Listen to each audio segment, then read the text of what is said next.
Hey, it's Christine, aka Mom. I'm here to read Jax a story for days when I can't be there to read him a story. Today we will be reading one of your favorites. Dun, dun, dun. The Frog Prince Continued. Story by John Skieska, paintings by Steve Johnson. The princess kissed the frog. He turned into a prince, and they lived happily ever after. Well, let's just say they lived happily, sort of, for a long time.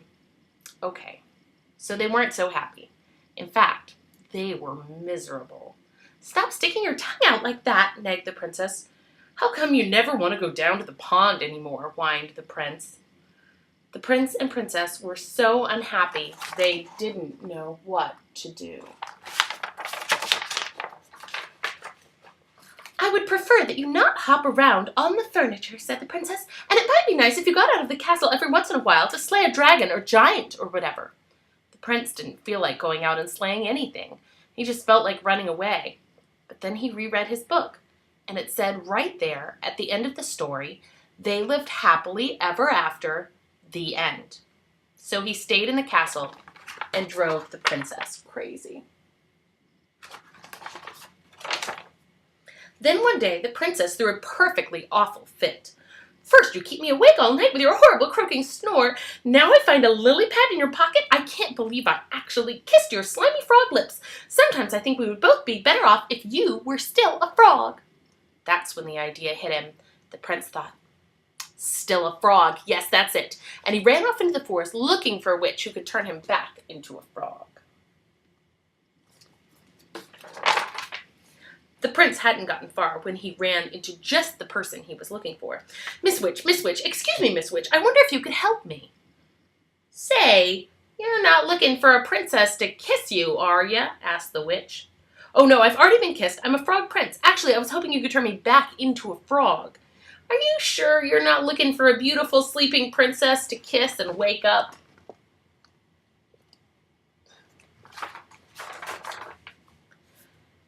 No, I'm the frog prince. That's funny, you don't look like a frog. Well, no matter, if you're a prince, and I'll have to cast a nasty spell on you. Can't have any princess waking up Sleeping Beauty before the 100 years are up. The prince didn't stick around to see which nasty spell the witch had in mind. He ran deeper into the forest until he came to a tiny cottage where he saw another lady who might help him. Miss Witch, excuse me, Miss Witch, I wonder if you could help me. I'm a prince and... What's that you say? Prince? Croaked the witch. No, I'm not the prince looking for Sleeping Beauty, but yes, I'm the frog prince. And I'm looking for a member of your profession who can turn me back into a frog so I can live happily ever after. Frog prince, you say? It's funny. I thought frogs were the little green guys with webbed feet. Well, no matter if you're a prince, and I can't have any princess rescuing Snow White. Here, eat the rest of this apple. The prince, who knew his fairy tales and knew a poisoned apple when he saw one, didn't even stay to say, no thank you. He turned and ran deeper into the forest. Soon he came to a strange-looking house with a witch outside.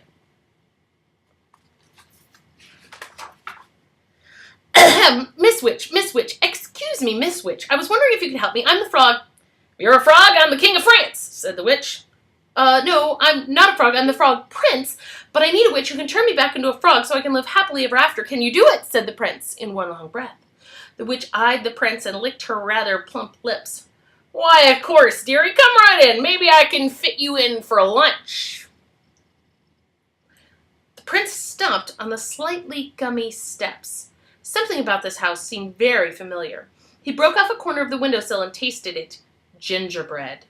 I hope you don't mind me asking, Miss Witch, but do you happen to know any children by the name of Hansel and Gretel? Wait, here's the last page that I forgot to show you. Why, yes, Prince darling, I do. I was expecting them for dinner.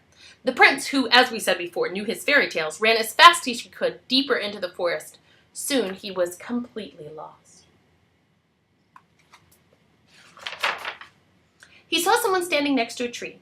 The prince walked up to her, hoping she wasn't a witch, for he quite had his fill of witches. Madam, I'm the frog prince. Could you help me? Gosh, "Do you need it?" said the fairy godmother. "You are the worst looking frog I have ever seen."